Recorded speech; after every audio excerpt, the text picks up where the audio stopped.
Hi, everybody. Welcome to a Wednesday workshop day or Workshop Wednesday. And today we are going to teach a very, very cool strategy. Now, there's a lot of nuances to this strategy. So, as we go through it, it can feel a little overwhelming, but we'll try to keep it as simple as possible. So, the one thing is ask any questions that you want during the chat. Again, I think this is one of our greatest tools. We have a client in California who lives by this tool because the adaptations of this tool are fantastic. So, when we think about coaching, what's a great coaching story? Great coaching story is taking someone from here to here and having them self discover, right? And a lot of times, people, when we're coaching them, what we're essentially asking them to do is look in the mirror, right? To self discover. And, we sometimes don't like to look in the mirror because we don't like what we see, right? So the challenge is, how do we do this? Now, I discovered this technique to be perfectly blunt, absolutely by default, by mistake. I was leading a session and I was drawing some things on a whiteboard. And I've gotten in this weird habit. So my whole office has got whiteboards and I take pictures of whiteboards and then I'll put them in PowerPoints. And it's kind of the way I collect notes. It's kind of weird. And all of a sudden one day I was teaching a session and I was asking somebody questions. And I said, well, are you okay if we do this in front of the group? So as I was using the whiteboard, I noticed something. So I'm going to pretend behind me is the whiteboard. I was drawing on the whiteboard and I'd look back at the group and the group was looking at the whiteboard. They weren't looking at me. And the person I was coaching that was going through this activity was not looking at me. Yet I was asking her to change. And I noticed all of a sudden she started to participate. She started to look at the board and she started to take notes and look down. And I'm like, well, this is weird. So I started to look into this more. And it's really about visualization and change and how people visualize change. If they can see how they're going to get places. And now I forget the study, but somebody who can visualize what to do will accept change up to 63% more of the time versus someone just telling them you've got to change. So let me tell you how you do this. You structure your story in states. So the first state is column 1. This is where the person currently is at, right? Now, this is really cool because this is where the nuances come in. So the second thing you do, which is column 3, which I'm going to demonstrate, you're going to have the desired state. Where do they want to end up? This does not necessarily mean a promotion. It could also be within the job. So the conversational skills, how you navigate the application of this technique is really paramount.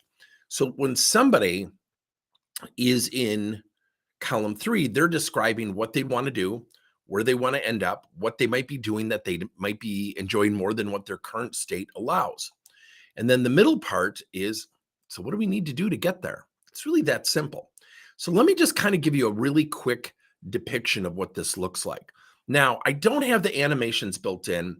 When you do live stream, it just doesn't work as well. And so let me just show you a picture. So pretend this is a whiteboard, okay?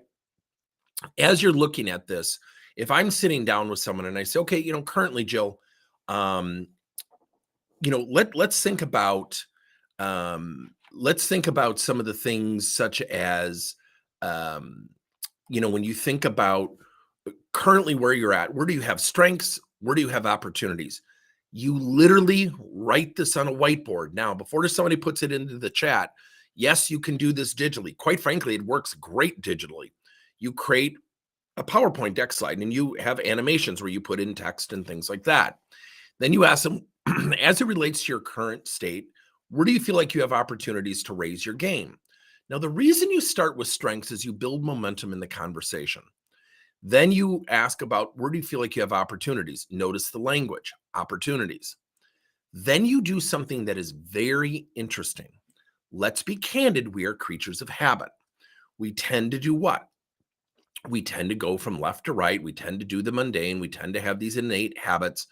Instead of going from column 1 to column 2, you go all the way over to column 3, which is something that we call a psychological disrupt. You can almost see the disruption. People kind of look like, why are you going to column 3? This is weird. And then you have lines down on your whiteboard. So here I've divided it with, a PowerPoint slide. You go to column 3 and say, so what are your goals? What's your desired state? What does it look like? What would you be doing? Then people start answering and you write it down on the whiteboard. The coolest thing is you then go back to column 2 and you say, what do we need to do to get there? And what they've just done, typically in about 10 to 15 minutes, if they're vulnerable, if they're honest, sometimes it might take a little bit more coaching, and we'll get to that. And they start answering the questions and what they're actually doing. When they're looking at the whiteboard, they are looking at themselves. The second thing is what they're looking at is their personally co-authored plan of change. This is great for motivation. This is great for goal setting. This is great to kick off a coaching relationship. So let me review. Number 1, Jill, where do you see yourself right now as it relates to your current job? What do you like? What do you dislike? What are some strengths that you feel like you have? Where do you feel like you still have opportunities to grow within that job?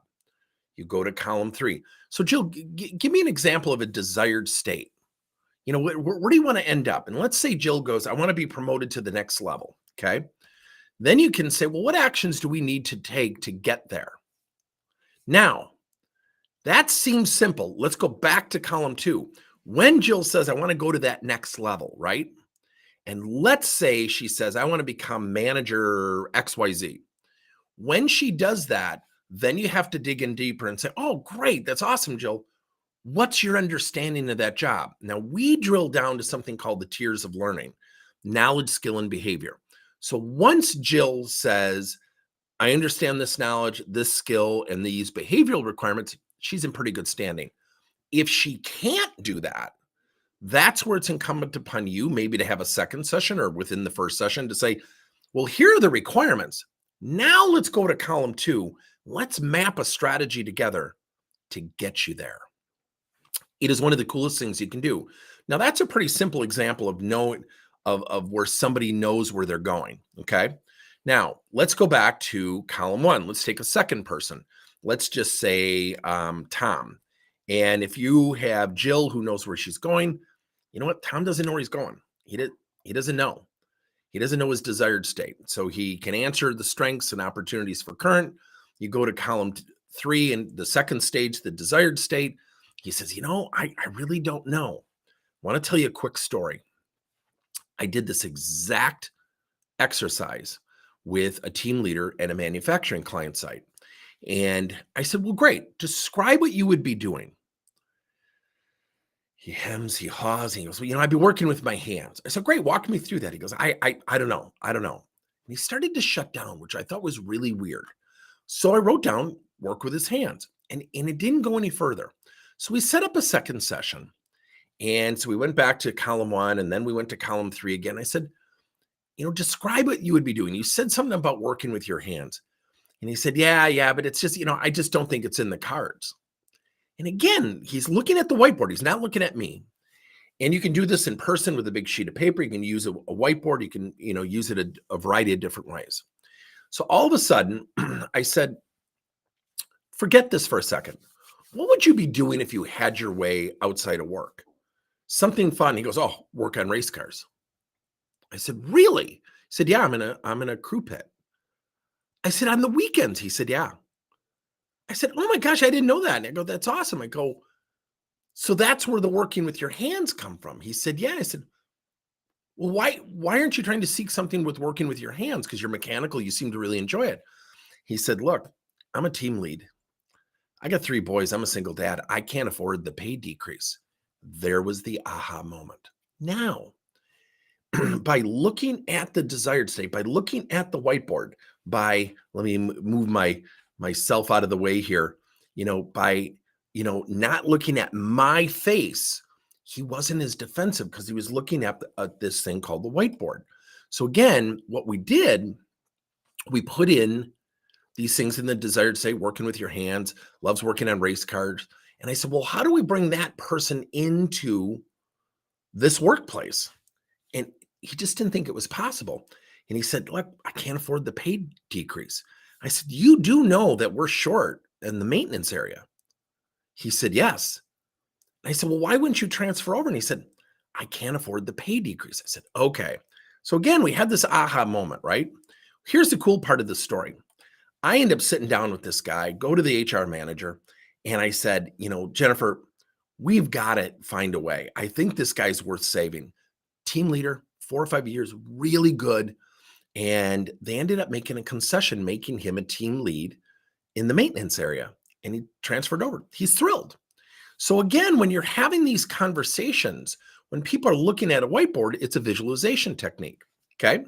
So if somebody doesn't know, that's a great example. Now, let me give you a third example of the adaptation of whiteboard coaching. Let's say you've got someone who wants to get promoted too soon. Now, let's just call this guy Gary, and Gary just wants to get promoted before he's ready. I think this is a pivotal moment. I had this with a credit union years ago, and I'll never forget. And I'll narrate this story before I teach the technique. It was one of the funniest things. This woman was just exasperated. And she goes, "Oh, Tim, first of all, he's a millennial." And she's breathing heavy. And I'm starting to laugh. And she goes, "What's so funny?" I go, "You sound distraught over this. Remember the people who are of the greatest change need, our most challenging students, our most challenging people to coach, whatever you want to call them. Those are the trophies. Because you get someone like that to change. Not only do you feel good, you've done something you didn't think was even possible." And she's describing this young guy, and he's always late, and he always has this excuse. And I'm just so frustrated. And I said, "Okay, put your pen and paper down," because she's ready to take notes of whatever's about to come out of my mouth, because that's going to fix it. She needed to be changed. She needed to be adjusted in terms of her emotion. I said, "Put your pen and paper down just for a second. We're on a virtual call." And she said, "Okay." And I said, "When you think about this person, you seem to get very frustrated." And she just starts going into it again. And no. I said, "Stop a sec. You're frustrated." She said, "Yes." I said, "Great. First of all, millennial is not a disease." And she starts laughing. So I started laughing. I go, "Number two, he doesn't do this to tick you off." She said, "I know that." And I said, "So would you say he's really lacking a pretty high degree of self-awareness?" She goes, "Oh, yeah." And I said, "Stop, relax, take a deep breath." She said, "Yeah." I said, "So if you're that person, if you're your employee, and I come to you and I say, I need to coach you, and I'm really frustrated," and she just breaks out laughing. I go, "Right, your emotion's going to become the focus. So here's what we're going to do. We're going to use something called whiteboard coaching." She sits down with this young guy and she said, "Tell me your strengths, tell me your opportunities." And I said, "Now, when you coach him, you got to be upbeat, you got to be smiling, you got to be happy, because you want authenticity of reactions and responses and answers." Then you go to column 2 and say, "So where do you want to end up?" And he had been asking for a promotion. He'd been in the job 6 months, and he was late like every other day. And so she said, "Okay, great." And she said, "Like what?" He goes, "Well, I want to become a supervisor, and I just feel like I'm right for the job." And she goes, "That's fantastic." Now, we practiced this, by the way, and she was embracing the thing she objected to. Now, one, you might think, wait a minute, that's not very honest. The goal of this is to keep the conversation going. So she went to the desired state and she goes, "You're going to interview with Bob, and he's tough. What's your exact understanding of those job duties?" The young guy looked at her and goes, um, "I don't know." She said, "Oh boy, if you go in there unprepared, that's where you kind of get on a short list where you're not even qualified for the next job." So going back to our diagram, I said, she said, "Excuse me, what do you think we need to do to get you there to understand that job?" So what she did is she used number 1 as a catalyst for momentum. Number 2, which is the third column, she said, "What's your desired goal?" It's this promotion. She said, "What's your understanding of those exact specific job duties?" Because this guy, Bob, is tough to interview with. He didn't have the answer. She went right to column 2, the third step actions, and said, "What do you think we need to do together to get you there?" And then all of a sudden he started to talk about, well, maybe mentoring, maybe I could do an informational interview. Really good stuff. Then she brought in, for a lack of better description, the bomb. She said, "Look, we've talked repeatedly, the one thing about this job, you have to be a stickler. Bob is going to ask you a question. I would imagine something related to time management and time effectiveness. And according to her, the kid's head just dropped. And she said, so you have to think about that interview, telling the story of time effectiveness. What do you think we need to do to elevate our game to tell that great story? He said, I got to get in here on time. So 6 months of exasperated frustration really turned into an opportunity for this young guy to see himself. So column 1, where are you at currently? Go to step 2, column 3, all the way to the right, and say, ideally, where would you like to end up? What are your goals? What does that look like? What would you be doing? Go back to the middle and say, so what do you think we could do together to move you in that direction? It's a visualization technique. Now, column 1 to column 3 is a psychological disruption. Going to the middle column in the end, you literally point an arrow because they visualize how to get to that end destination. And what they're really doing through the art of questions and imagery is they're actually co-authoring their own change. So, quick review. First of all, what is their current state? That's column 1. Then the desired state, which is the second stage, but it's column 3. And then the third part is the middle part of the board, which is what actions do we need to get there? Not what actions do you need to take? And that's okay if you want to, but I always like to use the word we so it's inclusive. So as you go forward, this is probably one of the greatest coaching tools you can have. You can use it for people who want to get promoted. You can use it for people who want to get promoted who aren't ready. See, what she was doing in our credit union example, she was getting upset. And she was, every time he was late, it was like a trigger. She would get emotional. She'd get upset. A couple years later, the great part of the story is she really,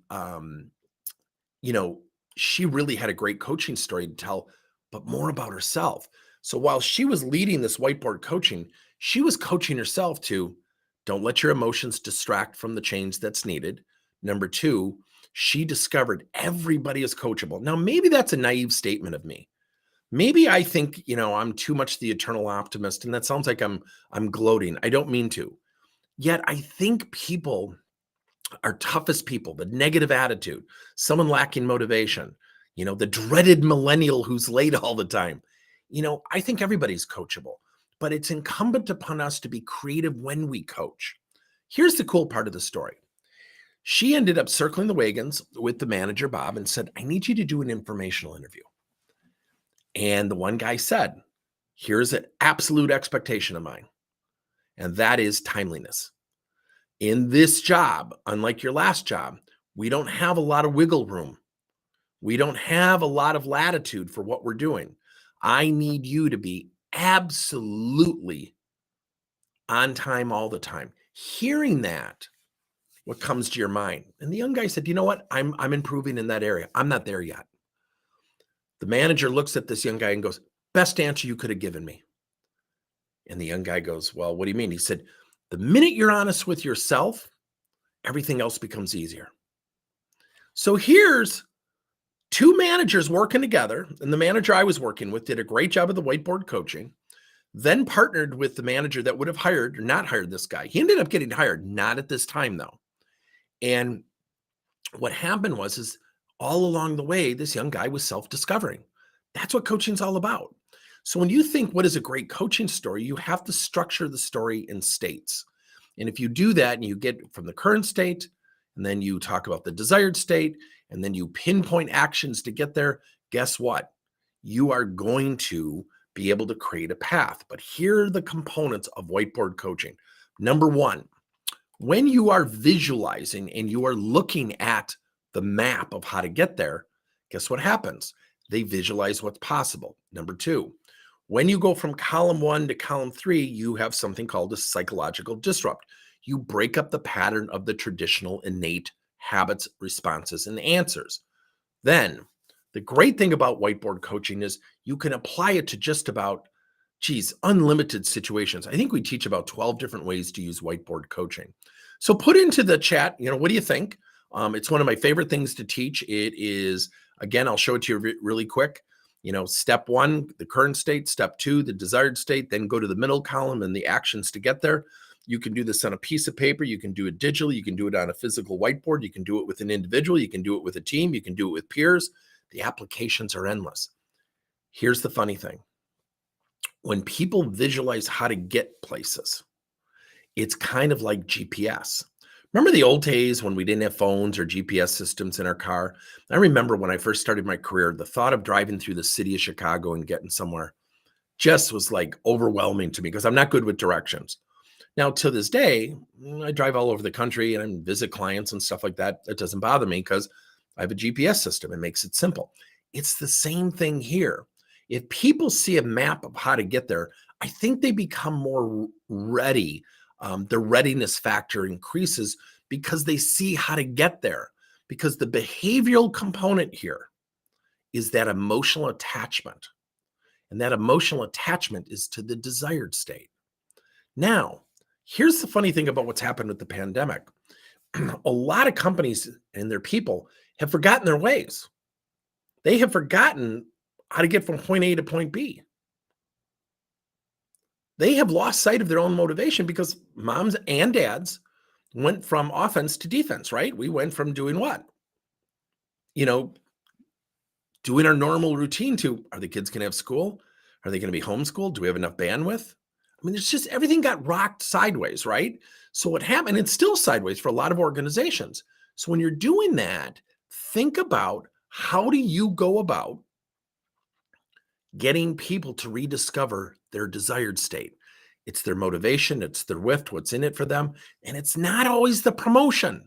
Don't lead with the promotion. My friend Julie Winkle-Giulioni does a great book on that. Promotions Are So Yesterday, and I just love the title. And she talks a lot about people are motivated by very different things. It's not just the promotion. It's not just money. So make sure that when you're having that desired state that you're asking and you're not steering. So do me a favor. In the chat, put any questions that you may have. I'd be happy to answer them or get back to you, or if you want to send me an email. My email is tim@progresscoachingleader.com. Be happy to answer them for you. Again, tim@progresscoachingleader.com. So the one thing I love about using Restream is this is something they don't ask us to. I just throw this out to you. If there's a way, this is a company who's doing good work with standing with Ukraine. I offer this as a very subtle, I know it can be viewed as political, but very subtle piece of information to assist. So I hope this has been helpful. Whiteboard coaching could literally be a whole program that a whole company could do and just use in so many different adaptations. And it's a great technique, especially for leaders. If you have leaders who struggle with conversational skills and they feel like they always have to have the right answer and they struggle with that and they get stuck in the conversation, the cool thing is the whiteboard does a lot of the coaching for you. So with that being, again, I hope this was helpful. Reach out to us if you need anything, and I hope you all have a great week. Thanks, everybody.